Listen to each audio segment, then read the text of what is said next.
some days you just can't get rid of a bomb.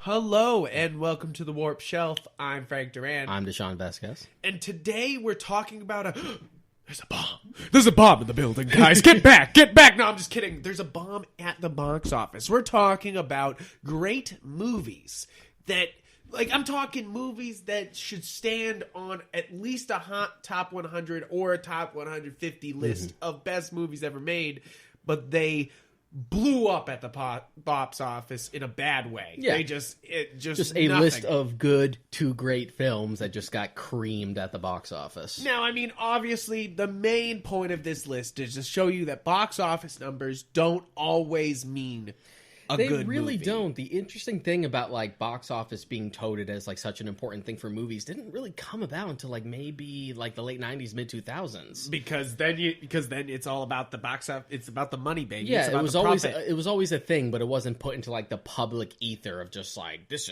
these are the exact numbers. This is how much it made. It didn't make the money. It ain't a good movie. Don't go see it. Don't go see. And it's wild because there is so many really good movies that come out every year and they don't do well. And we're obviously not talking about, there's hundreds and hundreds of good indie films that come every year, and those never get to do their worth. Yeah, we are not going to talk about that. That's its own category. That's its own category. We are talking about big budget movies that came out and did not make their money back in a serious fucking way. And films they you've probably likely heard of, both definitive films or even really good films that you were surprised didn't do so well. We're not talking about, is it funny that, Geostorm didn't do well, we're not talking about bad movies. We're not Frank, the undisputed classic that was Geostorm. Oh my goodness, I had to witness it with my eyeballs. No, that fucking movie, oh Jesus.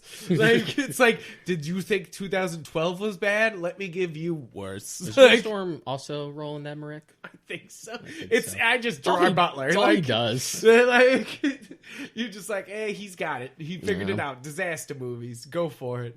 But we're not talking about bad movies doing bad. We're talking about good movies that you'll be angry. You should be angry. These did not do well. But we'll explain why they didn't do well. I think there's a good history lesson going on in this episode. If you were wow, I thought this movie was always a hit, you'll learn that a lot of people, when they came out, were fuck that movie. I ain't watching that shit.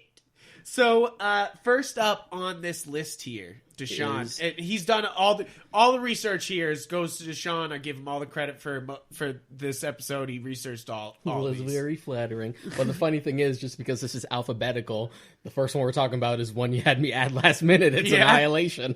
It's Annihilation. So I made him add this last minute. This is Alex Garland.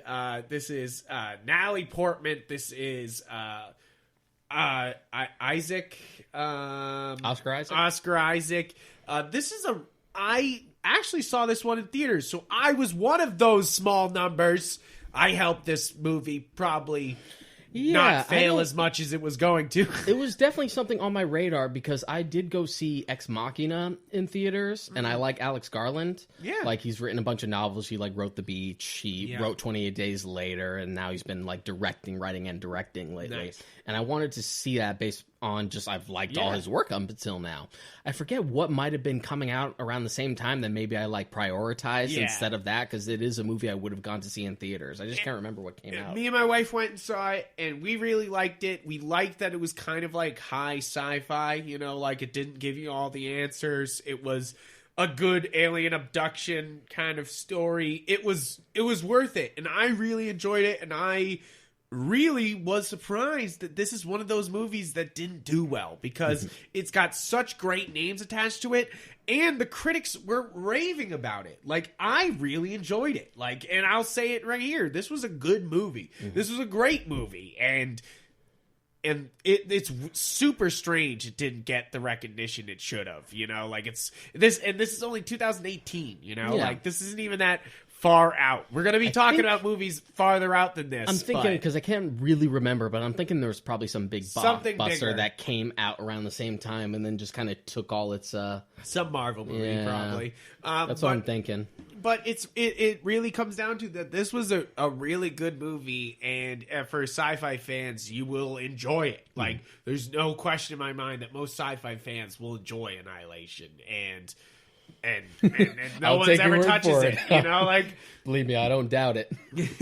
So, next up on the list is finally something that is your part of the list. Because I only after one entry. after one. That shows you how much effort I. The best, longest title ever: The Assassination of Jesse James by the coward Robert Ford. Jeez, that's such a long fucking title. And I don't think I've ever seen this movie. Yeah, it's a big historical like epic / western with Brad Pitt, and obviously it's about Jesse James. Yeah. Really good movie. I can't remember like what the context was. I think part of it is that it's a western. Yeah. And westerns just don't have the same pull that they As used they to. used to. So I think that's just a big part of the reason for it. Yeah, and I mean, a longer title is gonna not help That a too. movie. It's a great most title, of the and time. it works for the context of the film. Yes. But it's just one of those things where like, yeah, I don't get it. Yeah, you're like, wait. And I've heard that movie's really solid. I just never actually jumped into it. Again, because same reason why I'm sure it bombed is that I'm a Western guy. I like watching Westerns, but when they're out in theaters, I'm not running to see them. You know, like, I'm not exactly being like, man, I gotta see that in the biggest screen possible. Yeah. Like, And it's not like the greatest Western you've ever seen, but it is a really good one. I mean, Roger Deakins was the cinematographer on it, and you in for something. Anything else, is going to be pretty. I'll give it, if you guys are into film at all, and I hate recommending other podcasts. No, I don't. I love recommending other podcasts. If you're listening to this podcast and if you love filmmaking, you should listen to Team Deakins. It's a podcast that he's putting out with his wife and other people he's bringing on. And it's a fantastic podcast. If you're into filmmaking at all, it's just great to hear the master speak about his craft. You know, like, that's the thing, is if you don't think that Deakins is one of the best cinematographers ever alive, you wrong, bitch. Like, I'll fight you anywhere. This man's a genius. Like, he's one of those guys that, like, will take a tiny bit of a light, a giant, like, light window and do the whole scene like that, and you're just like, oh, you mad genius. And it won't be the last time he'll show up on this list either. Yeah, exactly. It's just fantastic.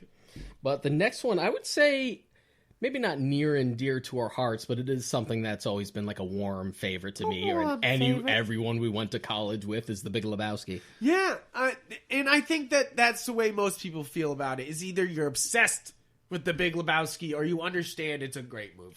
I am of the camp that I really like The Great Lebowski. Yeah. But I'm not that one step into like, The Big Lebowski is the best thing ever. And I feel the same, is that I think it's a great movie. I think that he is so fucking good as the dude. Like, he is Jeff fantastic. Bridges. Jeff Bridges is so freaking good. And then you have it's like an all-star cast. You got John Goodman and Steve Buscemi as his two buddies, and Julianne Moore. It's so good, you know. Like, it's so, everybody in the entire cast is fantastic. Like, but it's a great movie. It's and most people will put it on their top 100 or 150. Like, I would say, but its comedy is on like a certain pitch. It is a weird pitch. So I sort of get why it wouldn't have resonated with audiences. I think it's one of those things where comedy is hard. Comedy in film is extremely hard, and it's also hard to advertise. Because try showing off this movie in little clips. You have, like, you're out of your element, Donnie, you know? Like, you just have, like, these little clips that don't really show you what type of movie this really is. Because it is a kind of a mystery story, you know, like, kind of, you know, like, it's kind sort of like a like this weird dry crime thriller sort of. I would say it's almost like a film noir movie where it's just like your main character along for an adventure, you know, like somebody pisses on his carpet and then he's off to try to fix his carpet and it leads to crime. Like, you're just like, and what? It leads to crime. And that's why I think that movie's masterful. It takes like a like stoner comedy idea and makes it like a great movie, you know, like it's one of those things Jeff where, Bridges like, being Jeff Bridges. If anyone but the Coen brothers did done it. it'd probably turn out like your typical like stoner comedy. But because they like wrote and directed it themselves and they have like their particular quirks and voices, like it turned into something a little more than just that. Exactly. And there's so many quotable lines from that movie. We used to all the time yell at each other Big Lebowski lines in film school. Like all the time we'd be like, "You're out of your element, Donnie!" Like at people, like all like the time. everyone. Yeah, and everybody who was wrong about something, we'd scream about it. Like it is a movie I tend to like to go back to. It's a film I love introducing the people. Yeah. Because I don't know how to vibe with them, so I'm just like, let me get what type of person you are if I put on Lebowski, which apparently it's become stereotyped as like that type of movie. Yeah. Where it's just like how to tell if someone's going to be your friend or not. See how they react to Lebowski. I also think that it's like a cultural thing now. The Big Lebowski, everybody drinks White Russians strictly because of that movie. You know, like it's a good drink. The first time I ever had a White Russian was because I saw it in the Big Lebowski. Exactly, and I did the same thing. I like White Russians, but that's just because I'm not huge on alcohol, but I love dairy-based shit. So it was a good like. Exactly, it was an in. It was an in, and I think that's mainly the reason why people drink White Russians today. And you gotta it's like whoever the White Russian guys are, they're like, yes, thank you, Big Lebowski. It's such like a low rent White Russian too. Yeah, right. It's just like vodka and half and half. Yeah, and you're like, all right, on a budget. On a budget. It's a great movie, though. It's a fantastic movie. The Coen brothers shine here. It's that exact type of like cult film that you're not surprised it didn't like do so well, but you know, like once it hit its right audience, they're the ones who really love it.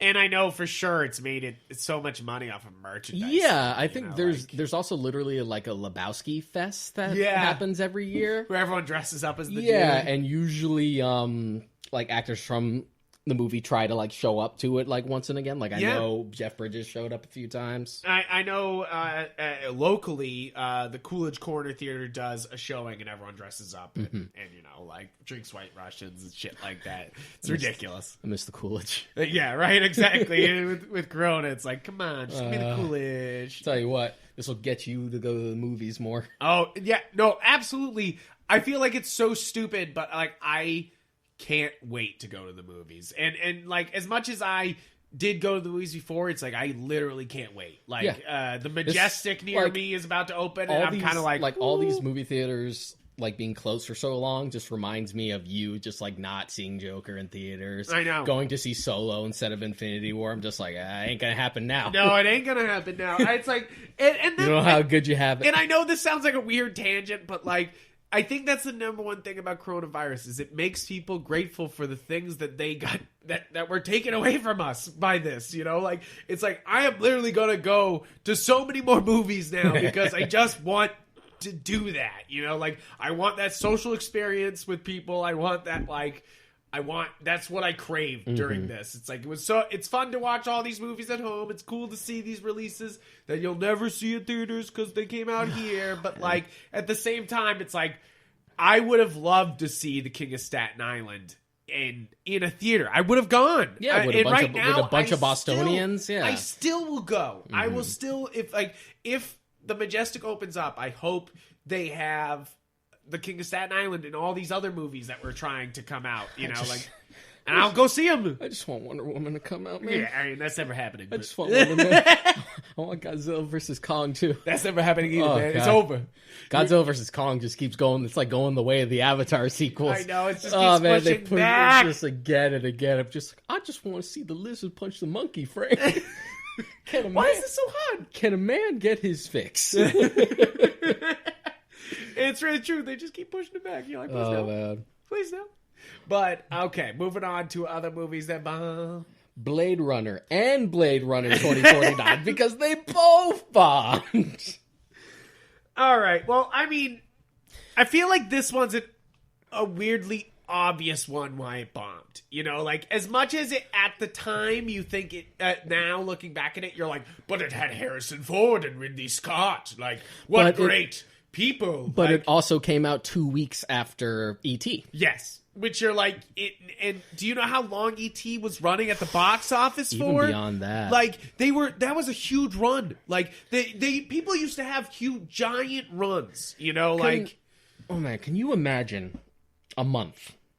A period, just a little group of a couple weeks where E.T., Alien, Blade Runner, and The Thing all come out around the same time. Right? Could you fucking imagine? And it was 10 cents to go see him. And while E.T. and Alien did really well, Blade Runner and The Thing is on this list later. Not so much. Yeah, that's rough. And it's just like, and these, and as I said in our Blade Runner review, I don't like Blade Runner. Mm-hmm. I've watched many different versions of it now. Not a big fan. Blade Runner 2049? Hey-oh, give me the shit. I don't know what triggered differently with me in that movie, but everything about it. We had like a pretty thorough discussion about it when we were talking in the belated sequels episode. Exactly. So it makes sense.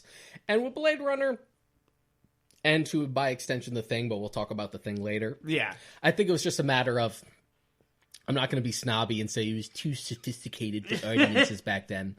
But given like how warm E.T. was and how like tense Alien was, to go from that to Blade Runner, which is a very like stark, cold film on purpose, and so is The Thing, I get why it didn't resonate with audiences at the time, especially when everyone was like on optimistic, bright and colorful like E.T. flavor. Yeah, exactly. Like E.T. fever, rather. Exactly. And if you're gonna have to choose your sci-fis, most American families are not going to choose the film noir sci-fi I with mean, Harrison ironically, Ford. I think E.T.'s probably the weakest of these four movies. Yeah, exactly. But I get why it speaks to like that broad like family audience. I've never been a huge E.T. fan. I just never. I get why people like it. It's tragic. It's basically Free Willy with a fucking alien. I get it. I get it. Don't you ever disrespect Free Willy, Frank? Don't you ever? Don't you ever? No, I love Free Willy. I'm not disrespecting. I'm just saying it's the same fucking plot and with an alien. I grew up with a lot of kids who found like E.T. himself kind of creepy. Well, he is. Yeah. He's really creepy. And if you've ever watched footage of the E.T. ride they used to have at Universal. I've been on the E.T. ride. I was on when I was a kid, They show off the other aliens in the universe, which they don't really show off in the movie that much. And then you see a bunch of them on this ride, and you're like, what the fuck is the E.T. species? Why are they so different? What the fuck is going on there? You know the E.T. Species show up in the prequels? What? Yeah, it's like a little blink and you miss it like Easter egg. Yeah, you see them fighting in the Galactic They're in Senate. the council room, yeah. Yeah, they're in the Galactic Senate talking and shit. It's like a blink. It's like right in the background, like blink and you'll miss it. It's so funny. Oh man, But yeah, I was on the E.T. ride. Yeah, I remember. It didn't really creep me out. It was just one of those things where like I was indifferent to E.T., so I'm just like, yeah, I guess we'll go on the ride. I guess we'll go on the ride. So it's like, yeah, I guess it seems like a really cool ride. It was pretty cool, and there was that definitely you ride, like, and it seems like you're on a bike. Yeah, there's definitely kids around me who were like more enchanted than I was, but me not really caring about E.T., I was just like, yeah, it's fun. That's cool. Now back to the Future ride though. Yeah, that was some real shit. Yes, I'm so jealous of that you went on Back to the Future ride. That's life change. Yeah, that's one of those those rides that if I could turn back time. That's it. Now stop. That's it. That's it. Can't get copyright. But I would. Yes, I would. This is going up on YouTube, Frank. It's going up. Be careful. No, whack us. I would use it to go and ride the Back to the Future ride. You know, as stupid as that sounds, they're like, you wouldn't kill Hitler? And I'm like, come on, sir. Either that or the irony that you build a working time machine just to go ride the time machine ride? Just to go ride a presentation, a simulation of a time machine. That'd be great. There you go. That's a whole plot for a movie right there. But going back to Blade Runner and 2049 by extension, 2049, I get also why it bombed. Yeah. I feel like this one's a bit more of a head scratcher because you have such a good cast. But like, it's also at a time even if where it's- they were all peak. yeah. Dave Bautista just came off Guardians of the Galaxy. But even though it's more accessible than the original film is, it's still just as like cold and sterile and gritty and stark and not afraid to take its time, and it doesn't try to entertain you with flashy lights the whole time. Yeah. So I really get it. I think it's sort of like as best as it could have been, because the last thing I needed was it to turn into a big hit and then make a huge franchise out of it and try to distill it. So we'll have a similar conversation with films like coming up. It's true. It's definitely one of those things that you want it to succeed, of course, but also it's kind of good that that they don't try to like make a bunch of Blade Runner movies, you know, like because that's never going to work. Because I had already gone into Blade Runner 2049 when it was first announced, like worried that they were going to just turn it into action schlock, which that's not what Blade Runner is, and the fact that it was like, oh wow, this is actually like a thoughtful, cerebral sci-fi film. Yeah, exactly. With a little bit of action. Which, to be fair, I think it might be like a running thing for this list, is that it doesn't seem to really do well. Yeah, trying to be cerebral and thought-provoking. Yeah. Doesn't exactly strike it with the American audiences. I wonder why that is. What are you trying to say, Frank? What are you trying to say? Are you saying we're undereducated? Are you saying they have defunded our education? No, I'm sorry. Going on. Oh, this one hurts. I'm just saying most Americans are, as we like to call them, uncultured swine. Yes. We usually, that's number one insult me and Deshaun will call anybody who doesn't know a movie. Swine, we call them uncultured swine. This one hurts, but it's another case of just like maybe it was just too stark and dark for the normies. Sure. Is Children of Men. Okay, now Children of Men is one of my all-time favorite movies. It might be in my top 10. Yeah, it's amazing. It's fucking amazing, and it's a feat of filmmaking. It's a feat of acting. It's incredible, and it's one of those things that just feels. It's the one that makes me the angriest on this list. It makes me angry. That's fair. It makes me angry because it's not too cerebral. It's so basic. It's so just like, what if there was one baby left after all the babies couldn't be born? You know, like that's it. It's such a simple, like, Twilight Zone type of idea. And they take it in such a great way. And Clive Owen, if you don't know, is my favorite actor of all time. I remember when I first met you were just like, look, man, if there's one actor that I have a crush on, I'm a completely straight man. But if there's one man I got a huge man crush, it's Clive Owen. It's Clive Owen. I remember. Clive Owen is, first off, a beautiful man. Second off, is a fantastic actor, and I think he brings some incredible intensity, the same level as a Christian Bale, you know, like brings this like fantastic energy to all his roles he does. And I think Children of Men is obviously his shining role. And it's also, the director is Alfonso Cuarón. It's like any movie by Alfonso is fantastic. First off, let's talk about it. We got the best Harry Potter movie, Prisoner of Azkaban. Which it is. No question. It is. Sorry, Christopher Columbus. It's fucking... Sorry, Christopher Columbus. Go make Percy Jackson, you hack. Go back to Mrs. Doubtfire. It's true though. Mary's been rewatching them, the Harry Potter movies in quarantine, and Prisoner of Azkaban is the only one that is so enjoyable. Like, the first one is fun and it's a good time. Yeah. And second one's a good movie too. But 3 is just enjoyable, fun, and it moves, baby. 3 was like a huge shift for just the series going forward. Like, it had changed up the aesthetic, like the actors, because we had like Michael Gambon like replacing Richard Harris after he passed away. But just, and then the rest of the movies from that point forward, pretty much, even though when David Yates came on, he still tried to make it his own as well. For the most part, it like kept that same aesthetic that was established in Azkaban going forward. And then Alfonso moves on to like great movies. Yeah. We have Gravity, Roma. Roma. And so many. He's just fantastic. He's one of those directors that I'll watch anything he fucking puts out. It's just Children of Men hurt so much because I love good dystopian storytelling. Yes. But it's very hard to do right. And you can have different flavors of it. Blade Runner's also a dystopia, but that's also more just like an homage to like old film noir, but with like in sci-fi drag, if you want to call it that. And Children of Men, like you said, has like such a simple, palpable, primal premise that you think would be accessible. Yeah, you'd think it would work, you know, and if you love one-shots, if you ever watched a movie and been like, wow, that was a really cool one-shot, and you have not seen Children of Men, get ready to get your world rocked! Like, that movie has some of the best long shots in any movie ever, and that's including Birdman, which is basically one shot. And I know I haven't seen 1917 yet, and I own it, and I need to watch it. And I'm sure that's a great, fantastic long one Roger shot. Deakins. That's Roger Deakins again. But it's Children of Men is fantastic with its long shots, and the cast. I mean, I was saying Clive Owen, but Michael Caine is fantastic. Caine, sorry. Is fantastic in this role. One of his best. And then, you know, our favorite, Master Wayne. Master Wayne. Master Wayne. Why do we fall? I saw Charles playing with the ruby size of tangerine.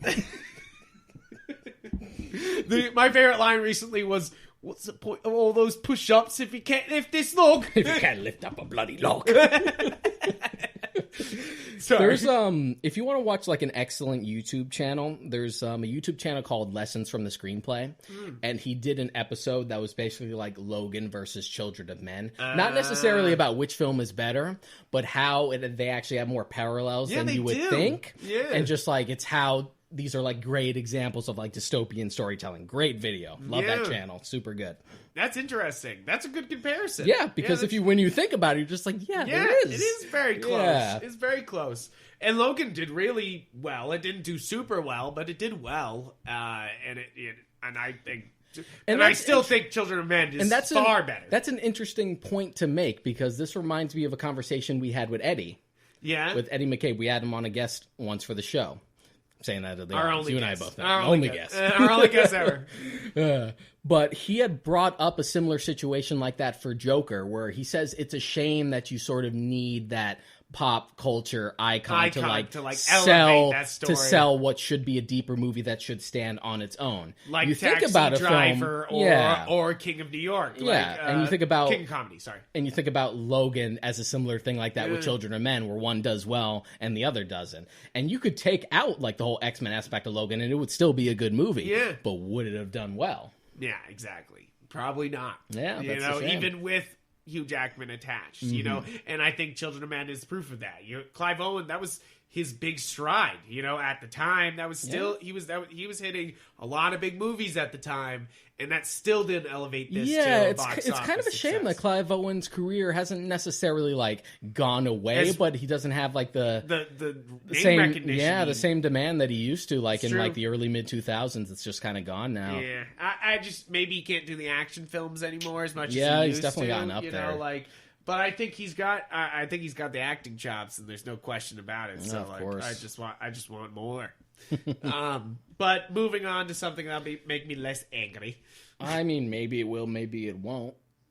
Is Citizen Kane? See, that's a weird one, you know, like, because of course they made their money back on Citizen Kane a billion times over now. But at the time, it was a huge ambitious project. They pumped money into it, Citizen Kane, because they thought Orson Welles, next big thing, and they were fucking right.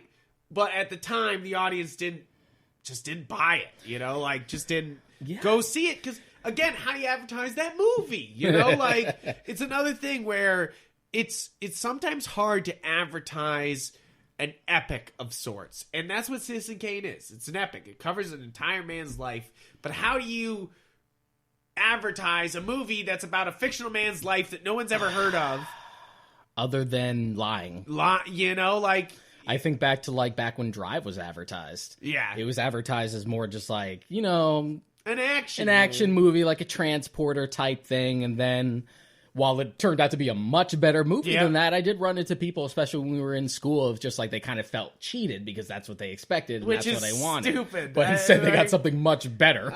yeah, I'm like, wait, it's far better than that. But you know, again, like- that is a recurring thing with like general audiences of just like Yeah. misleading advertisement. Yeah. But they gotta do what they gotta do. They gotta get your ass in the seat. Yeah, and I think that Citizen Kane is one of those movies that is just impossibly hard to advertise, other than now in foresight or hindsight is that everyone says it's the greatest movie of all time. Yeah. You know, like, and that's how you get asses in seats, and that's how you sell thousands of Criterion Collection DVD Blu-rays of it. You know, like, it's one of those things that like it and you know what, it may not be my favorite movie of all time, but it absolutely deserves to be in the top 10 it's a milestone, of best movies Yeah, of it's all a time. milestone in film history, regardless of how you actually feel about it critically. Like, it pioneered film So techniques many that we are things. still using today that was unprecedented for the time that it had come out. Yeah, even he was just making, like making things up and like changing the entire Yeah. industry. It's one of those things that as a filmmaker, you read the behind the scenes of Citizen Kane and you kind of get inspired, because Orson Welles was just like being like, nope, that won't work for this. I think this will drive the story more. And he did crazy shit and it worked, like, and it's just inspiring shit. I love the story of Citizen Kane just as much as I love the movie. Yeah, I had seen Citizen Kane before we had went to school. Yeah. And I went into it with the attitude of just like, greatest movie of all time. Yeah. Fucking bring it on. And then by the end of it, I'm just like, yeah, that was pretty great. That was pretty great. Yeah, and that's the thing, is I feel like it's definitely one of those movies that most people would agree it lives up.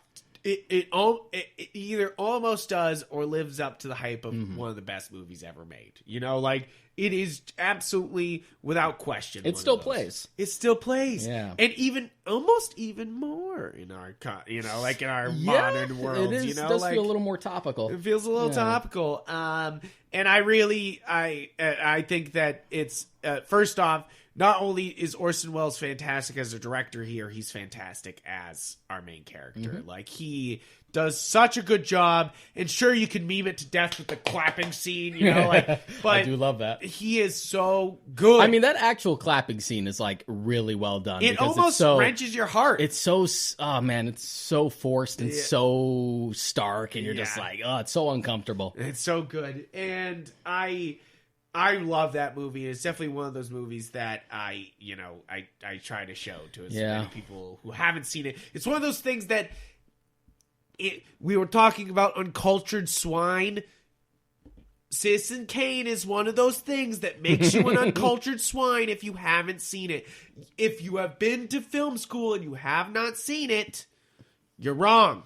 Go see it. I think I wouldn't blame the person so much. I blame It's the just like, system. yeah, Like, it's just like, what is the name of your professor? I just want to talk. Yeah, like, geez, I like, at least show it off once, sometime in the curriculum.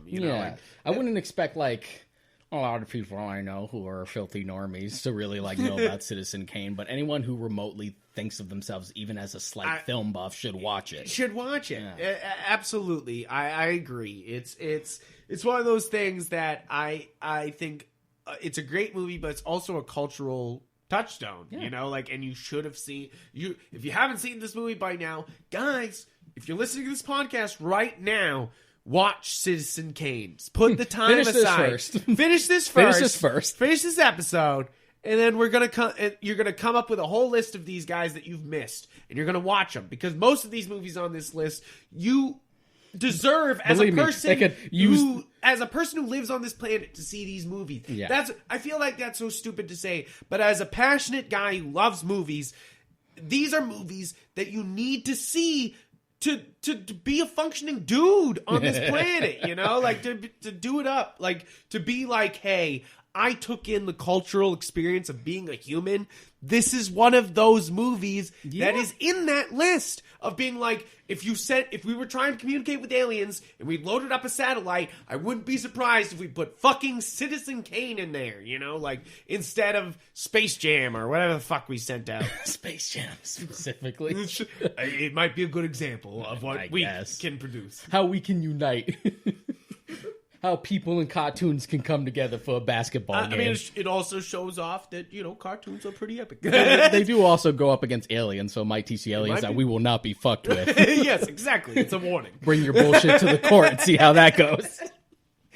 But, yeah, it reminds me of, like, me convincing my cousin to watch Star Wars. Like, I don't really care about Star Wars. And it's just like, you like the Marvel movies? Just like, yeah. You need to see Then you need these. to watch Star Wars. Yeah, it's not a, like... Would you like those movies not to exist? Like, any blockbuster you like to not to exist? Just like, no.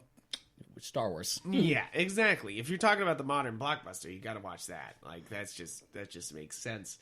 And I think that's exactly it. Is what we're coming to here is that sometimes the box office and the audience at the time may not connect with it, but these are important. Some of these movies, especially Citizen Kane, is an important movie. It's always an interesting thing to think about, like how films age in retrospect. Yeah. Because it can change the entire aspect of a film. One that you could think is, you could watch today, like even me or you, and think it's bad. And then 10, 15 years from now, they're just like, you reevaluate it, you look at it, it's just like, you know what, this movie is actually better than anyone gave it credit for. Exactly. It's true. It happens I think it happens to me all the time. You come back to movies and only time will tell. You're like, oh, that's you can pretty go back and look up hilarious reviews, like negative reviews of Empire Strikes Back, or like negative reviews of like Terminator 1. It's just like, oh man, where are you guys now? Where are you guys now? Could you imagine being so fucking wrong about something? I mean, true enough. I mean, the same thing happens with that famous Bonnie and Clyde movie. There was a few bad reviews of that, and you're just like, yeah, but like, come on, guys, like, like hindsight is 20/20. Hindsight's 20/20. Yeah. All right, next up on the list. Next one is something that's near and dear to your heart more so than I. Is Donnie Darko. Just to clarify, I don't dislike Donnie Darko. I like Donnie Darko, but you love I do love Donnie Darko. It's one of those movies that as a teenager, it hit me at the right age. I was like, looking up movies, and I was like, oh, this movie looks pretty good, and I watched it, and I was like, I'm a big sci-fi fan, and I was like, oh, shit, like, this is amazing. Like, I love time travel. Call yourself a sci-fi fan, and you don't like Blade Runner? Yeah. How dare you, sir? I've brought this up like on 3 separate episodes. I know. It's just low-hanging fruit, but it tastes just as sweet. But Donnie Darko, it was just the right age for it, and it really captured my imagination. And they had a giant bunny character named after me. So, like, I just, Frank the Bunny, like, it's just like, okay, I love it. Like, like... Don't ever say representation isn't important. It's very important. It's always important to have good Frank shown off in movies. Even though he's a murderous bunny, he's a good character. I really loved that movie as a teenager, and I still enjoy it now. It's definitely rewatching it. It's like, it's edgy, like it's trying to be like, hey, like. But it actually felt like it had something to say, and it had like the right lens to tell it properly, as opposed to anything else that director did after. It's true, and you got to give it to Jake Gyllenhaal for killing it the entire time. Like, he does a great job. And I think it's a fantastic movie, and definitely if you're younger, you'll enjoy Donnie Darko, but as you get older, it's definitely still good. It's just I think it resonates more with that age. Definitely not for everyone, though. No, definitely not. We were talking about this before we started recording. Because it's kind of psychotic. Like, it's and I think that's why I loved it. It was kind of dark and kind of like getting in the brain of this kid pushed a little too far, and I kind of dug that. It was definitely one of those movies that was never gonna like hit mainstream appeal and like make a bunch of money. Yeah, exactly. Because it's kind of like a school violence movie, and at the time that's not exactly popular in the time of Columbine and that several other shootings, and now we have all these shootings. It's like school violence stories are kind of like it's just kind of normalized, which is the scariest thing about it. Yeah, you're like, fuck. Whoops. Moving on. Moving on. I guess we're on the opposite spectrum. You and I had like not real fights, but like fights about this one back in the Dread. Okay, yeah. Well, I still feel the same about Dredd. I still feel the same. Look. They stole the plot from Raid, and it just doesn't play as good as the Raid. The Raid's better. It steals the plot from the Raid about as much as the Raid steals from the same framework as Die Hard.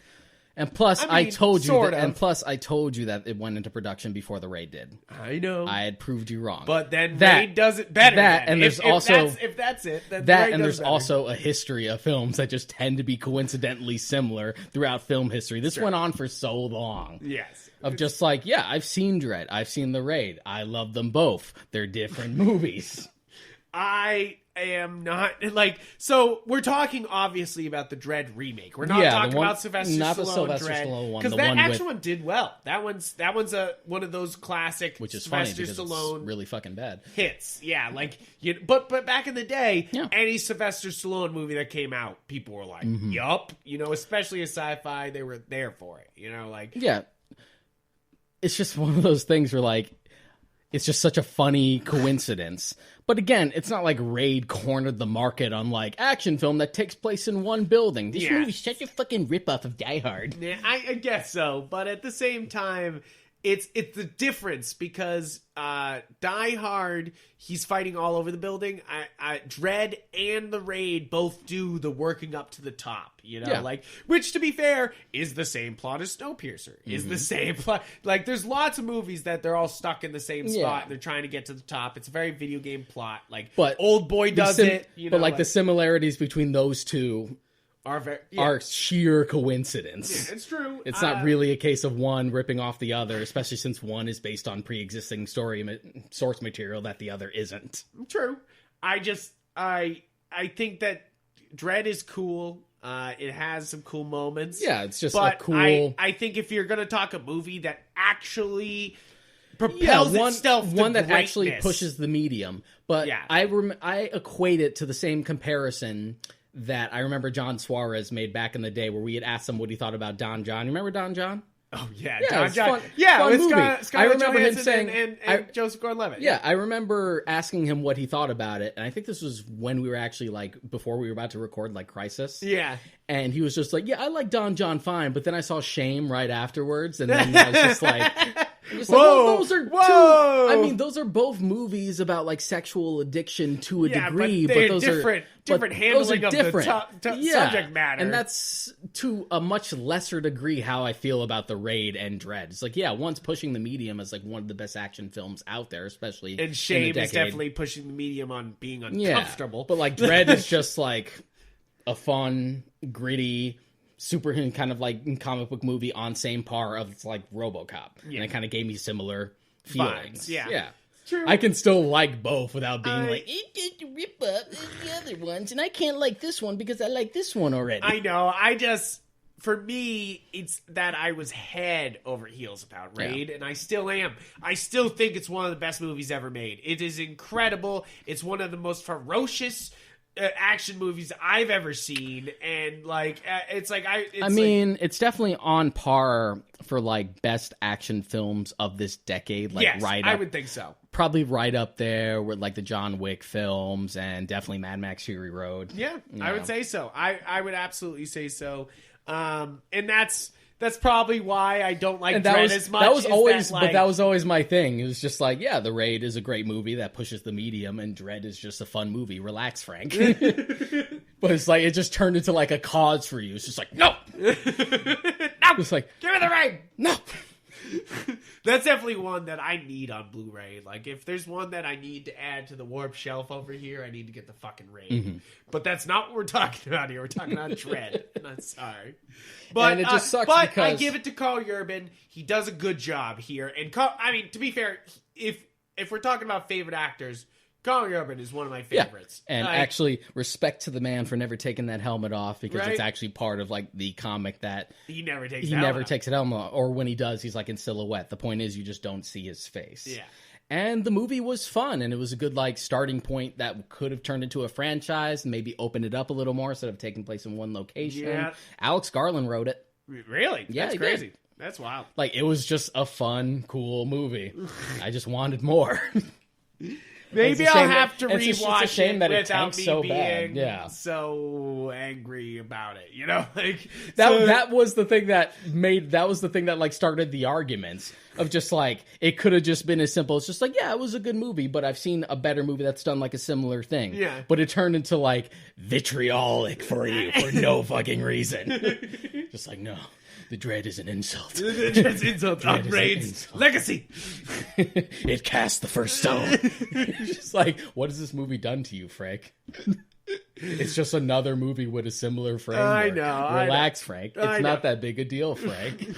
They just have the hallway scenes always got me that they were very similar. You know, like them shooting between the halls, like that always was super similar, and even shot wise, it's like very close. Yeah, that's why it's funny. Because it was in like pre-production before the raid came out. Most of its principal photography was done, but then they had to like push the movie back until they could actually officially release it. So it does predate the raid. Yeah, it's wild. So you can say that the raid ripped off the dread, but then you can't use that because you think it's better. It was big. So it's just like a no-win argument with you. So no, You big baby. I win. I win again. I just want to enjoy my movie. Frank. I like the raid too. This isn't fucking sports. All right, you got me there. All right, next up. The level of tribalism. The next one up was actually a last minute addition was Ed Wood. Ed Wood, I feel like this, other than Big Fish, this is one of Tim Burton's absolute best. I think Tim Burton has some really great movies, but also he's got literally half his catalog being stankers. Yeah. And Ed Wood is one of the ones that will always and forever be popping up on at least top 150 lists. You know, like It was definitely one of his last like really good ones. and, I would argue like the last great film he made was Sweeney Todd. Yeah. And then the most after that was like fine was like Big Eyes. Big Eyes was all right. yeah, I didn't see it. It was it was like a biopic film. Do you remember? I can't remember what they were called, but do you remember that artist like from I think it was like the 70s or 80s? Yeah, that, and like, everyone's made a eyes are marketing big- gigantic, Yeah, it was yeah. like a biopic about that. Yeah. of how like she created the concept, but then she couldn't like get it to sell, so like her husband took Husband credit did- for it, yeah. but then he tried to like steal the property from her. Uh, Interesting. Not yeah. a bad film, but it's just one of those things where like I forget that it exists. Yeah, exactly, exactly. But Big Fish and Ed Wood stand out as being his best films. Even Sweeney Todd. And even Sweeney Todd stand out as some of his best. But Ed Wood is just fantastic because Johnny Depp at his best also. Like, if there's any other... Like, he's great in a lot of roles. What's Eating Gilbert Grape, he's fantastic in that. Lots of Benny and June. There's lots of fantastic Johnny Depp roles. Like, I will not discredit the man for doing a few Pirates movies if the man's done such great roles before. I mean, to You be know, fair, whatever you think about like any of the Pirates films after He's the great first in one, them. he's good in them up until about the third one. Yeah, I would say so. 4 and 5 is when he starts like phoning it in. Yeah. 5 especially, but he was going through some stuff. Yeah, you're like, Yikes! yikes, oh, yikes there. But Ed Wood is one of his absolute best. The cast is fantastic in Ed Wood. The Tim Burton shines by using all black and white film, like most of Ed Wood's films were in black and white, and it's just a great story of not only Ed Wood's life, but also the making of his worst movie and arguably his most famous. Yeah. And we're talking about Ed Wood specifically. The Plan 9 from Outer Space. Yeah. Which, if you've never seen Plan 9 from Outer Space and you are a film buff, this is one of the... It's on par with Trolls 2 and many other worst movies it's of all considered time. like one of the worst movies ever made, and Ed Wood by extension is like one of the worst directors. And that's what's great about this movie is that it's got a love for filmmaking. This movie, if you love filmmaking, Ed Wood is one of those ones that just like The Majestic, just kind of like sparks this no matter beautiful filmmaking love. No matter the like, reception or given like how his movies were taken, it's just one of those things where it's just like, no, I just do it because I just love doing it. Yeah, I love doing it, and he loved making them, and even though it's like sometimes they stunk, he just didn't care, and he just kept going, and You know what? You gotta love that mentality of just like getting out there and making your movie, you know, like no matter what. It's the same reason why I love the Disaster Artist movie. It's very similar. Ed Wood and Disaster Artist are very similar in the way where it's an obvious train wreck to them making the worst movies of all time, but it's like so interesting to watch. As far as to why it might not have done well. Yeah, so many reasons. Cause number one, black and white. Black and white, yeah. Already at a significant disadvantage. disadvantage. Black and white movies. One of the movies on this list that's not on this list is The Artist, where it won Best Picture, but it definitely didn't make all its money back. I don't think it bombed, but I think it did like moderately well, yeah, as well as you could have gotten it. Especially because it got re-releases and that helps the box office numbers in general. But yeah, it's just like black and white will not reach with general audiences, and that's so sad to say. Yeah, you sort of have to be like a film buff or have some understanding of film history to really appreciate like a biopic about someone who's considered the worst film director like of all time, especially given the era that it's from. Yeah, exactly. So you sort of have like a lot of prerequisites to appreciate this film going in. Yeah. It's true, but at the same time, it's a fantastic movie. It's one of those ones that I don't recommend to people all the time, but I feel like filmmakers, people who like film, people who you sort film of buffs will love. You can sort of feel out for like the right person or the right people like it'll appeal to when you try to show it to someone. Even beyond Johnny Depp, Martin Landau. Oh. Yeah. As Bela Lugosi is amazing. Oh my god, I love that. That's one of those things that it sounds so stupid, but I love that part of that movie. You know, like as a classic horror movie fan, absolutely. The whole thing just makes me so happy, and like. There's so much about that movie that, as a filmmaking fan, just makes me so happy. You were great as Karloff's sidekick. Fuck Karloff. So good, so good. Moving on down the list. Fight Club. Fight Club. Now this is another movie that as a teenager, Fight Club captured my imagination. Just like swallowed it. Just like I was reading the book. So it was one of those movies that my mother was like, you have to read the book to go see the movie. And I was at this age where anything I wanted to see that was R, I had to read the book first. It was like I was a little too young. That's what my mother did. That's kind of, I mean... It makes sense. It's like... That's kind of clever and efficient. Yeah, it's clever and efficient. I was already reading a lot of books at that age, but like... Which is weird, because I would argue that a book would tend to be more graphic than a film could. Yeah. And it was! If you read the fucking Fight Club book, it is so much, like... hardcore than the Fight Club movie, but at the same time they kind of inform each other in a great way, you know, like they kind of fit. I haven't read puzzles. The book. It's not they definitely are not puzzle pieces fitting together, but they kind of do in their own right. And I really enjoyed that. And I read the book and I watched the movie, and as a kid it was another one where it was a guy just like going crazy, and for some reason at that age I fucking loved that shit. And like and Edward Norton and Brad Pitt fucking kill it like the whole time. Also, to sum it up, I'm a huge Meatloaf fan. I know that sounds I know this comes up on the podcast very rarely, but I am a huge Meatloaf fan. I love Meatloaf's music. I love seeing him in movies because he fucking sucks at acting, and I fucking love it. I'm all about it. Except he is really good in Fight Club. I think he really sells it in Fight Club. But I fucking love Meatloaf in any capacity. Fight Club's an interesting one to bring up because it is another one of those films that tends to be stereotyped as to its appeal. Yeah. Because unfortunately it's gathered sort of a following from people who completely misunderstand the point of the film. Yeah, it's kind of like the Joker in that aspect where you're like supposed to be like, no one should be like that and guy. And it's become like the typical like douchey frat boy type film. And as a kid, it definitely...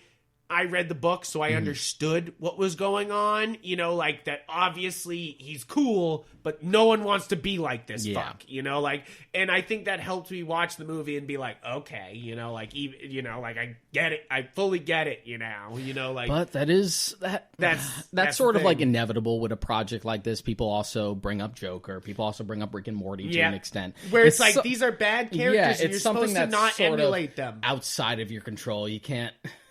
Yeah. Sometimes you just can't fix because they are great characters. They are great characters. And I don't fault the writers for writing these fucked up characters. I really don't. These are fun to write. Yeah, and we've brought up before that we get really irate at the fact that like people not liking a project because the characters are unlikable. Yeah, that's not ridiculous. That's not really the issue. It's just sometimes people interpret it the wrong way. Yeah, and I, you know, even as a kid, I definitely read a little too far into Fight Club, and you definitely should not. That's number one thing. Do not read as far into Fight Club as it entails itself to. It's supposed to be a satire. That's the fucking point. Like, if you don't understand that it's a satire, you're not getting it. But like, it's a good thing that it sort of had like its cult following, and it was, while it bombed, it was appreciated enough critically for David Fincher to like go on to do other things, because we were lucky we got David Fincher for this. This was his second movie. Yeah. He did Alien 3 before this. And his experience on Alien 3 was so bad that, one, he wanted his name taken off of it, and two, he almost quit filmmaking because of it. Yeah, which is terrible. Like, it was a would miserable, be a travesty against the fucking film art. It was an art a form. miserable experience, and to this day, he doesn't count it amongst his filmography. That's so funny. That's wild. So he almost didn't do anything after that. And it's Fight Club. I still love the movie. Anything by Chuck Palahniuk. I am. Did you read Fight Club 2? I have not read the comic. I would love to at some point. I just never bought it. Oh man, he could use the support. Did you hear what happened to him? No, what happened? Like, he almost like went bankrupt because his brother like stole all his money. Oh, Jesus Christ. That sucks. Some rough stuff. So yeah, I don't know if he still is struggling, but he was like struggling for cash for a long time. Didn't he pass away? No, he's still alive. No, he's still alive. Okay. Yeah. Well, I'm thinking of something else. Yeah.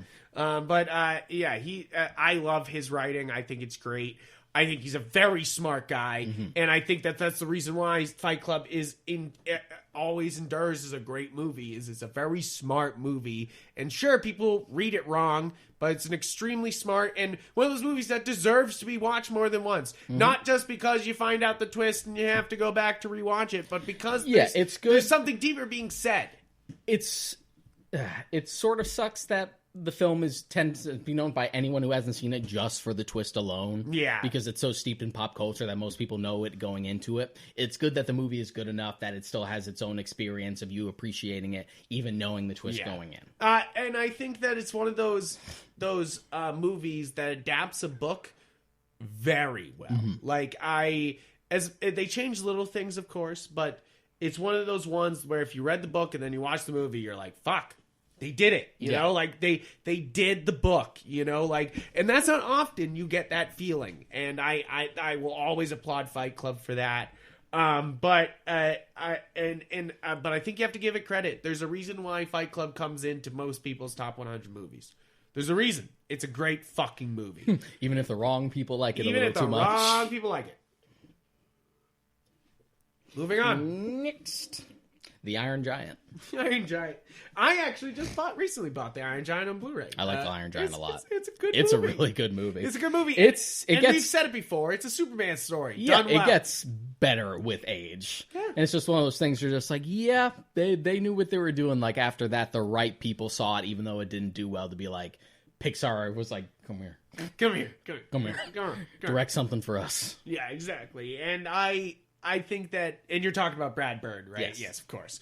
Just so people not catching on. Brad Bird was one of the biggest catches to Pixar / Disney. He directed both incredible films. Second one's not good, but first one's great. And then he moved on to like live action with like Mission Impossible, Ghost Protocol, and Tomorrowland, which wasn't good either.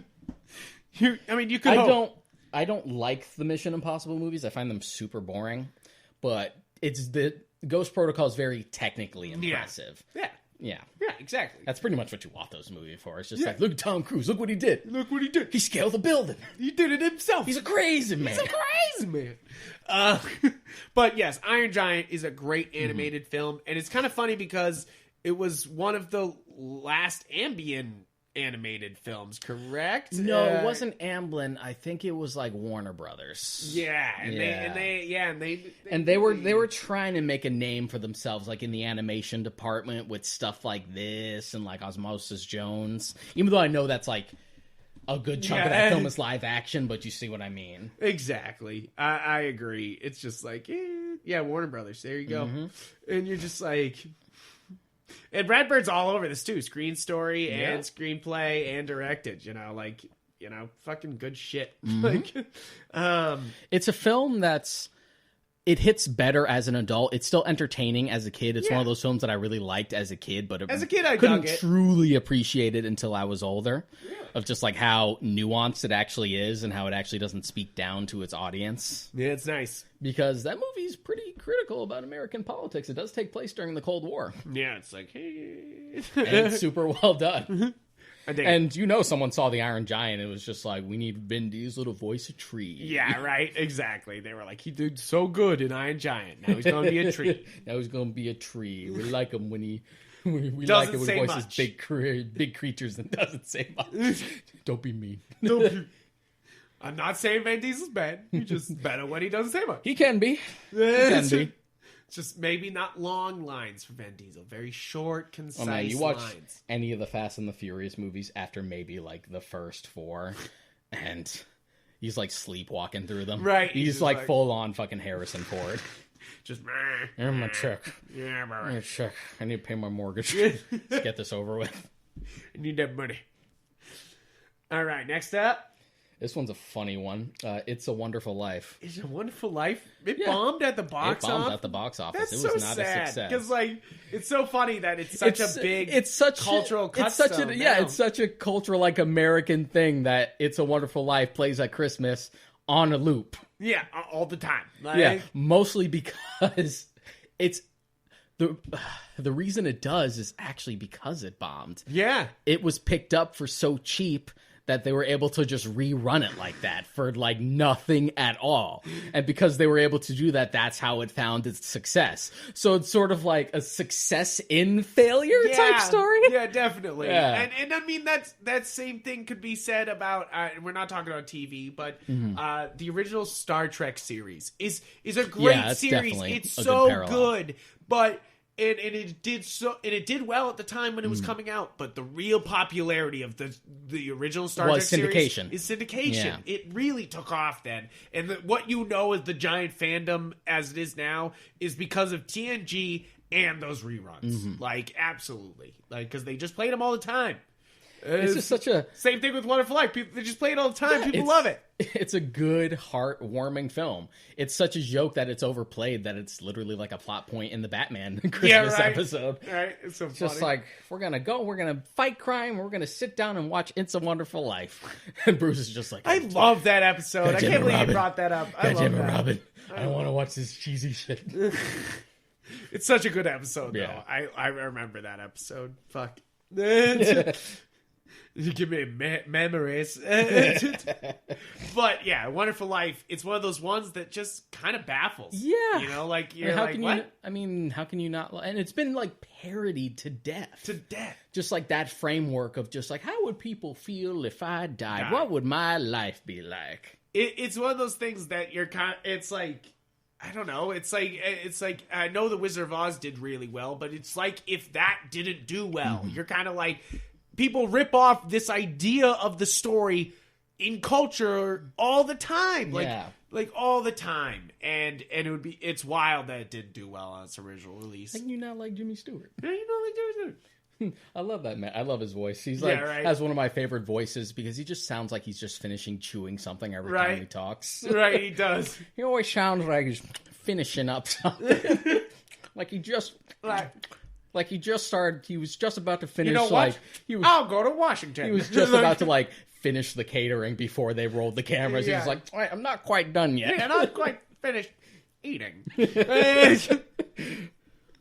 I got a very limited Jimmy Stewart. I mean, my impression, that's not one of my best ones. It's no Michael Caine. It's not Michael Caine.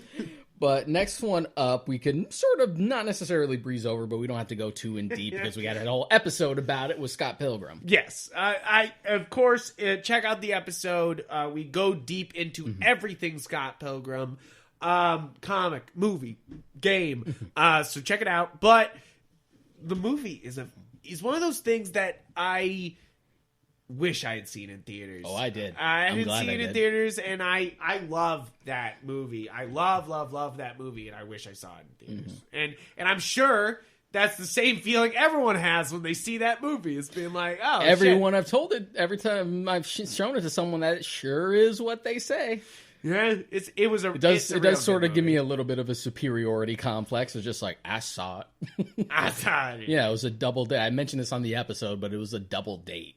And like, one couple went to go see The Expendables because that came out around the same time, and then we went to go see Scott Pilgrim. And they're just like, oh, our movie was good. It's like, no, our movie was good. Yeah, and it really, it's a fantastic movie. I love Scott Pilgrim, and it's kind of, but I will say, for it box office bombing, it makes sense. It's not a very well-known comic, so you wouldn't know the source material. And most people wouldn't know the its source sense material. of humor and like video game culture was at the probably time too ahead of its time. Yeah, it's like it's funny. It was funny then when I watched it, but it's almost funnier now with the more gaming culture we have. Yeah, I think we had brought this up on the episode itself, but it's definitely a film that probably would have resonated better if it came out now. Yeah, I mean, especially because the as far as, cast like, box office is concerned. extremely stacked, but at the time they weren't that big. Yeah. And there was also a bunch of Michael Cera movies that came out at the time. Michael Cera was the biggest pull. Yeah. Everyone else, while they were established, didn't really have the same like pull that they do now. Everyone like became huge after this. Exactly. It's true. It's just full of people. It's one of those movies that you Scott watch now and you Pilgrim go, is Jesus. the root of all things.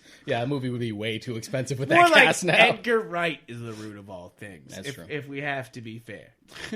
Because he's fantastic. I And mean, I'm you wanna really... talk about a movie that got delayed that's really I was just about to say that. Fuck. Yeah, last night in Soho. I'm looking Fuck. forward to it. Nah, man, I want that movie. Give me that movie. Like, Yeah, and I guess he is working on like Baby Driver too. really? Yeah, I'll watch Baby Driver. he said he 2. wrote a script for it. I watch Baby Driver 2. He just says, he wants to do other stuff before he decides to like dive back in, and hopefully Sony doesn't get impatient. Yeah, exactly. Because I would really want to see him tackle like a direct sequel to something. that'd be really cool. Yeah. I'm in for that. Especially trying to make it more of a franchise. Mm-hmm. Baby Driver, I'll take it. Tough act to follow, though. Moving on. Yes, of course. It would be hard to do a sequel.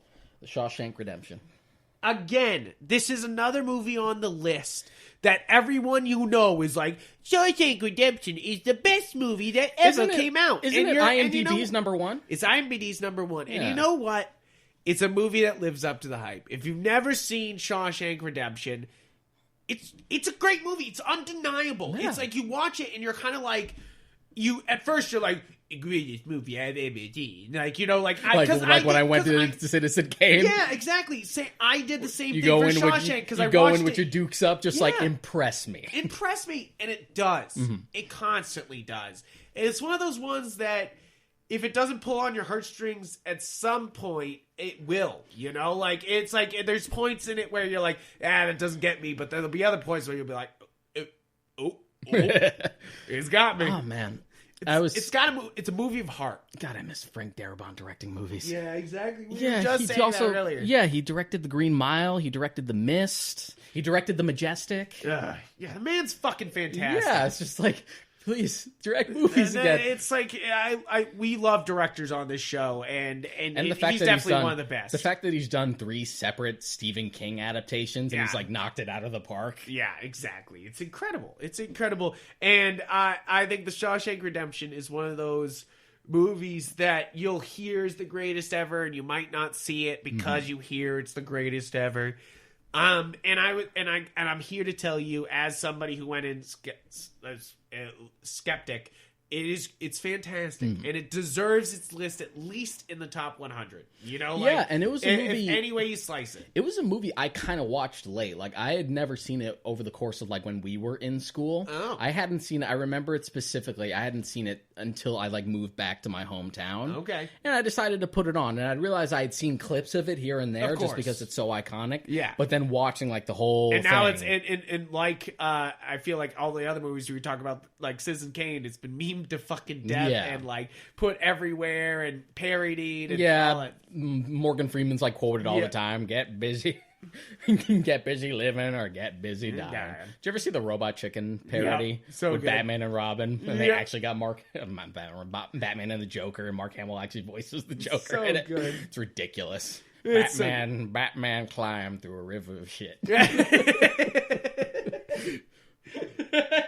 But it's just such like a love that. heartwarming film, and it's easy to see. While Morgan Freeman wasn't a lesser known actor before Shawshank, but it definitely helped him to like huge stardom. And the one that really helped him to stardom was what's his name, the main star in that, Tim Robbins. Tim Robbins is a big name strictly because of this. I liked Tim Robbins before, but definitely Shawshank's made me a huge Tim Robbins fan, and I mostly will watch anything that Tim Robbins is in now. Jacob's Ladder. Yeah, yup. If you haven't seen Jacob's Ladder, buckle the fuck up. Like, it's gonna be a wild ride. That's definitely one of them. Don't watch the remake. Don't watch the fucking remake. Don't do that to yourself.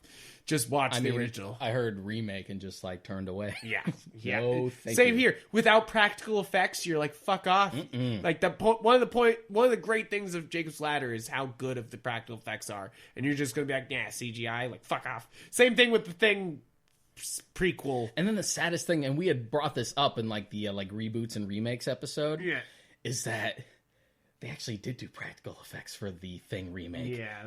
And then the studio's just like, nah, paint that shit over with CG. It's just like, Give me that cut. Fucking... Give me that cut. That's Give a me that cut. movement we need to If do. we're talking about a cut that would probably be super fucking easy to put out, be like the Thing with practical effects. I don't think it would make the movie good, but it No. would definitely make it more interesting. Exactly. And sometimes that's the little bit of spice that'll get me to rewatch it on HBO Max, you little fuckers. If you want to know. So next up on the list. On the list, What's up?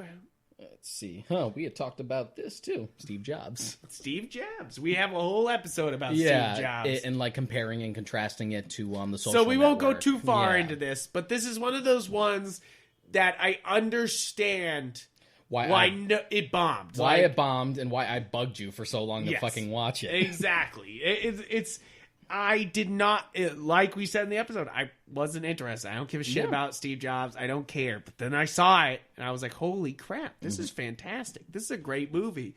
And it's kind of sad that I'm one of those assholes. You are part of the problem. To be I'm fair, part of the I problem. didn't see it in theaters either. Yeah. So Yeah. it's like we're all to blame, but at the same time, I mean, I did this kind is of- a great movie. I did kind of want to, just because I love Danny Boyle. He's one of my Yeah, favorite you filmmakers. gotta support Danny Boyle And there's so he another gets more bomb. movies. The next one is one of his. Oh, God. Another bomb. What is it? What is Sunshine. it? So I haven't seen Sunshine, but I Sunshine's hear it's great, good stuff. yeah.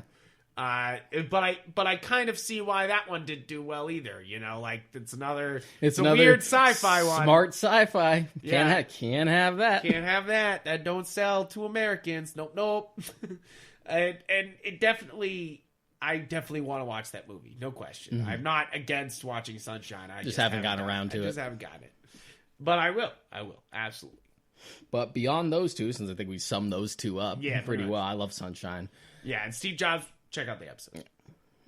Next one up, we brought this up earlier, is John Carpenter's The Thing. John Carpenter.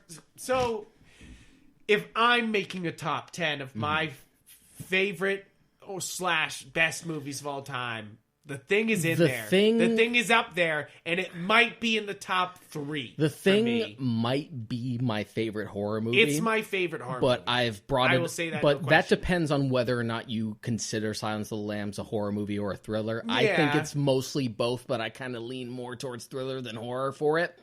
because And there's that's less yeah, horror. I don't know. horror It's a weird feelings. one. It's definitely Yeah. like where it's both. Yeah, it's where it's, But I lean more thriller, and that's just my favorite movie, period. I feel that. So beyond that, Yeah. it's probably my favorite Have horror you movie seen? of all time. So have you left Netflix just like rolling, like left it up and it goes to those showing off the posters and everything? Have you gone? Has that happened to you? Maybe it's just the Samsung app and it does that, but it scared the shit out of us the other day. We were just like sitting here, me and my wife were just talking, and we both looked up.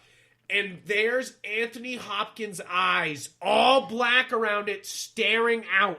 It was fucking frightening. You're like, Netflix, what the fuck? Like, you're like, that's not exactly the image you should use. It was just scary because we just didn't expect to see eyes and then to see Anthony fucking Hopkins staring you through the soul. And you're like, man. Jesus.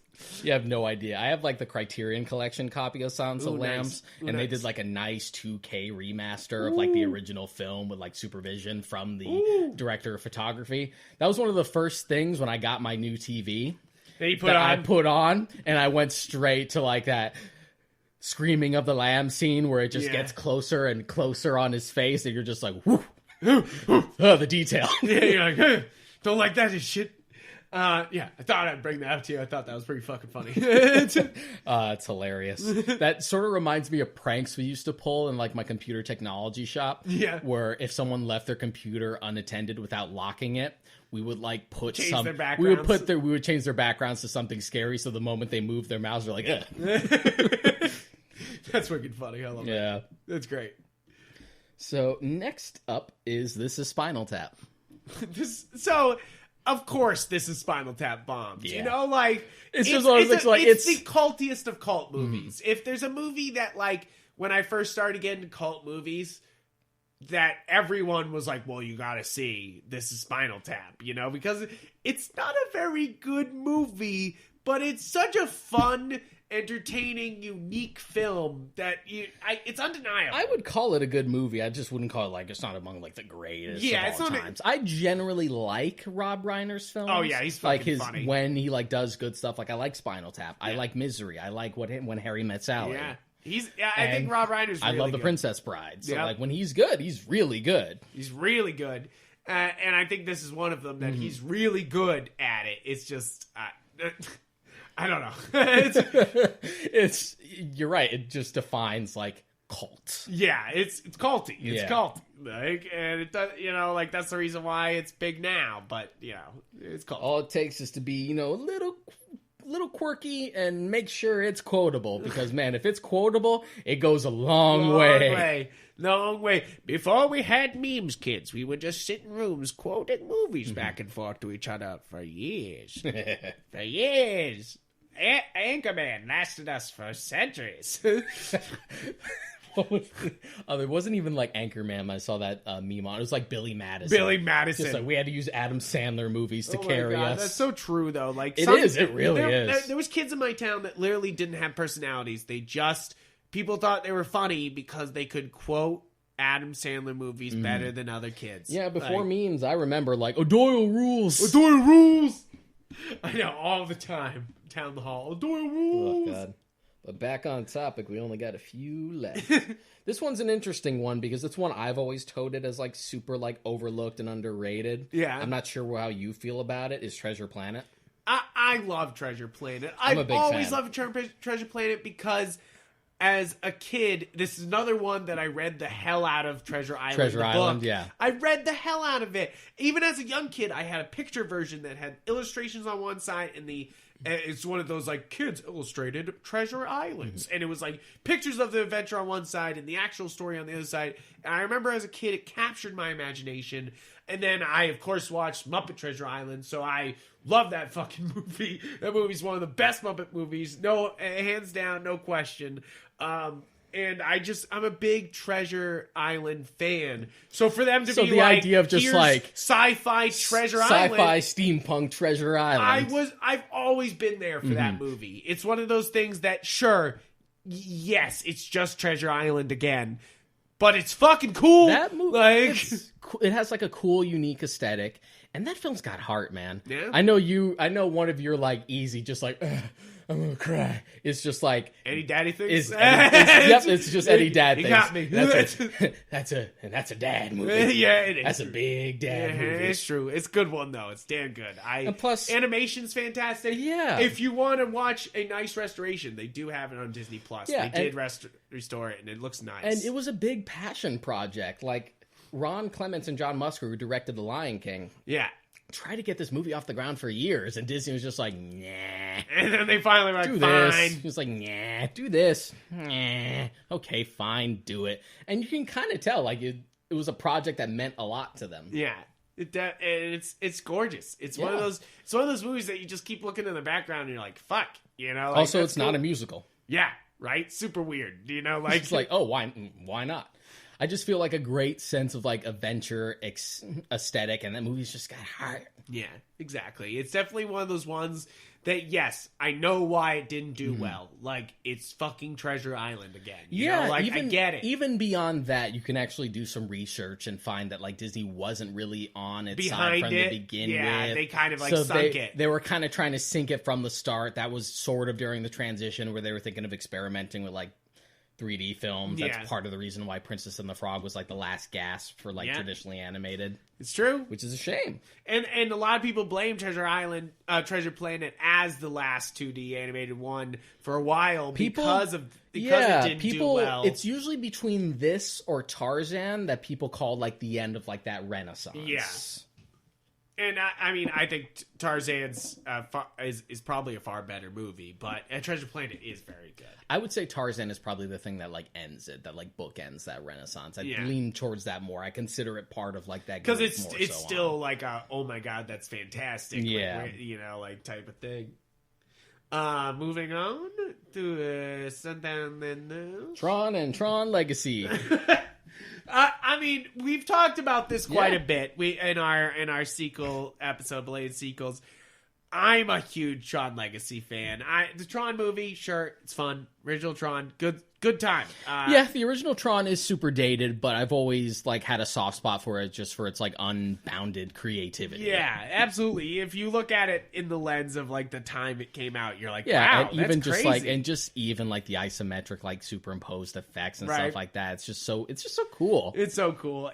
But if you're talking about the ultimate and cool, if there's a movie that I know isn't super great, but I am head over fucking heels about it, is Tron Legacy.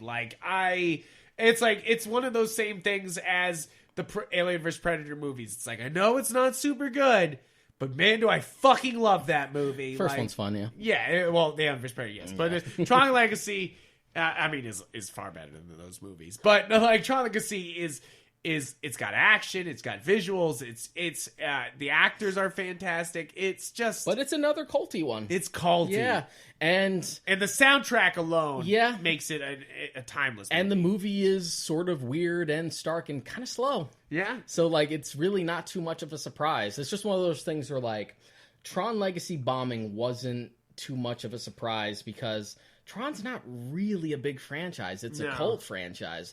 So it bombing wasn't much of a surprise. But I did see this in theaters. I did This too. is one of those ones that I saw in theaters, and I feel like it needed to be seen in theaters. Yeah. That's why it's a sad one that this didn't get as big of a box office reception, because to hear that Daft Punk soundtrack playing like off the walls is completely worth it. Like but it's just one of those things where like in the same line as Blade Runner, just like you are lucky we got a sequel at all. Yeah, it's true. So just the idea of like a Blade Runner 3 or a Tron 3, just like you're lucky we got a 2. Yeah, exactly. Don't hold your breath. It's true. Yeah, don't hold your breath.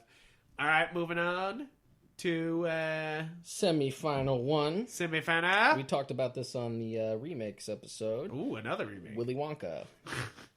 Now we're not talking about Charlie and the Chocolate Factory, because that bombed and it deserved to bomb. Yep. It got what it's coming to. It got what coming to it. You get what you fucking deserve. Willy Wonka and the Chocolate Factory is one of those classics. It's a cult. It's a cult classic. Yeah, we had talked about it on the remakes episode, but it's just one of those timeless films that feels like it could take place at any time or any place, and so again, accessible. This is one of those ones that I'm sure fell to its advertising. At the time, how could you advertise this movie without people having seen it? You know, like, you're just like, it's about an enigma of a Candyman owner, and he sells to a young boy to come to his candy factory. And Come all on, these young terrible boys. things happen to these children. Yeah, you're like, what the fuck? You know, like, it's like, it's one of those movies that even if you watch the old trailers now, you're like, I don't know if I should see that movie, you know, like, but it is fantastic. It is one of those ones that I will forever love. It's like 50 years old now. Yeah, and the amount of times I've seen the movie is almost staggering. Yeah. And it's still fantastic. Sure, there's things to make fun of, like why does Uncle George just able to stand the fuck up the minute there's a golden ticket he can go out on? Selfish Grandpa George is bastard. just like, hey, I can finally walk. He's the real villain. Yeah. Forget Slugworth. Forget Slugworth. It's always been Grandpa George. Because he stayed in a bed with 3 other people and probably farted that place up. And he didn't even have to be. Conspiracy theories and being the real villain the entire time. So the last one is The Wizard of Oz. We had brought this up Wow, before. it's funny that I brought it up because it's one of those, and The Wizard of Oz did decently well at the time. But the interesting history about The Wizard of Oz is it had a second release after its first release. So it came out to very little fanfare. Yeah. It came out and nobody fucking saw it. And nobody gave a shit. And then there was a few other movies that came out that really blew up. What's the main actress's name? Judy Garland. Julie Garland. Really blew her up.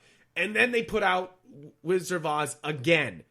And that's when the movie just took the entire world over. Just everybody just grabbed onto everything that movie was. And it's now become one of those like cultural American things, like, which is so strange. Yeah, but it's definitely completely eclipsed its source material. That's for sure. Oh, that's for sure, because nobody cares about the books.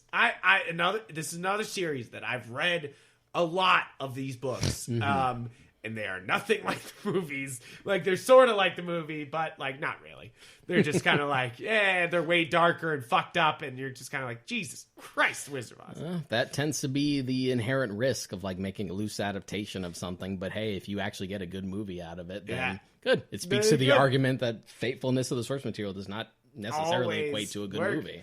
And I mean, this movie is special for me because my mom's a big fan. I was in the musical. I was the mayor of Munchkin City. Like, this is one of those ones that I know this movie backwards, forwards, sideways, fucking through. I know this movie so well. How long did it take you to realize? How long did it take you to notice the Scarecrow's gun? I mean, no, I saw that originally. I remember he came strapped, baby. Oh, man. He's just like, wow! I think I may have noticed it as a kid and then maybe just forgot about it. So then when I watched it again, I'm like, whoa, where'd that come from? Where the fuck did he get that? And like, you're just like, damn, Scarecrow coming strapped. Like, it's like, Jesus Christ.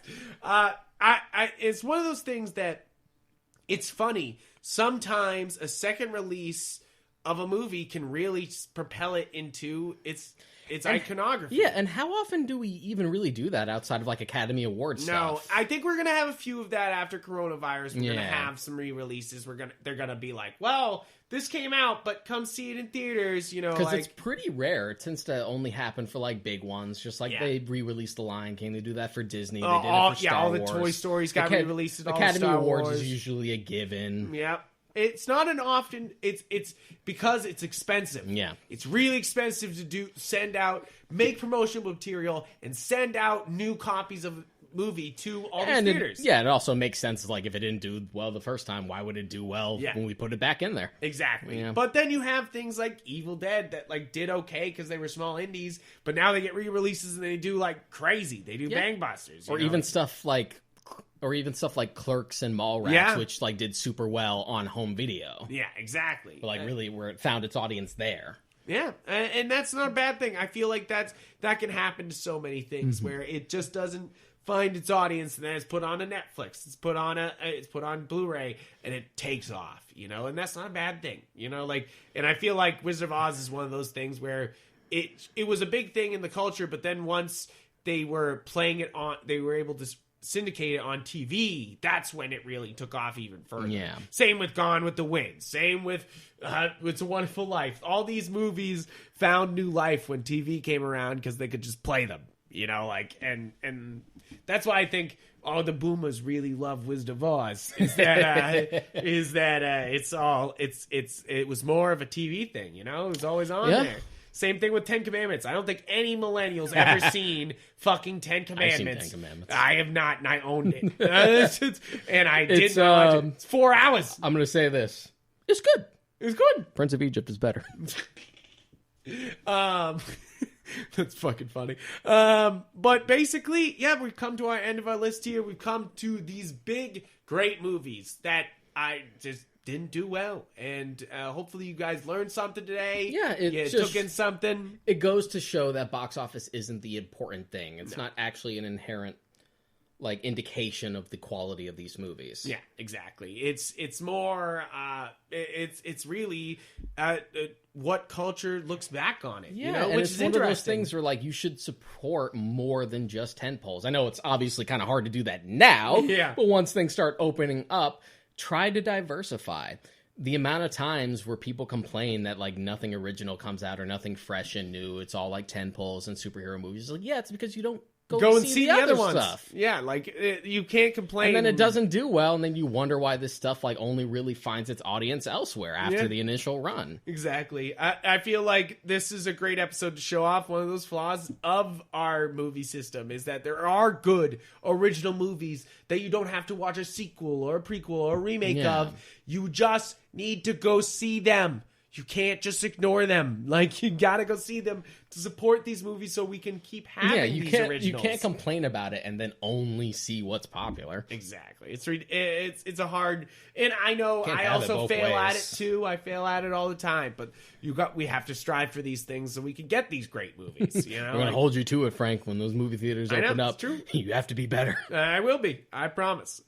So thank you guys for tuning in. Remember, you can talk to us about all these things on our Twitters. I'm Frank on there. I'm Modcrack on there. And you can check out our site, galaxygeek.com. It's where you can see all our other podcasts and all our reviews and stuff like that. And you can also check out our podcast on any podcast platform you're on. Anything you want, we're on there. Just check it out. Look up the Warp Shelf podcast. It's everywhere. Yeah. Thank you guys for tuning in. We do it because of you guys. Thank you for listening. And please, if you guys have something to say about the episode, comment down below. Tell Frank how wrong he is about Dredd. Yes. Just do it for me. That'd be fun. Let's do it up.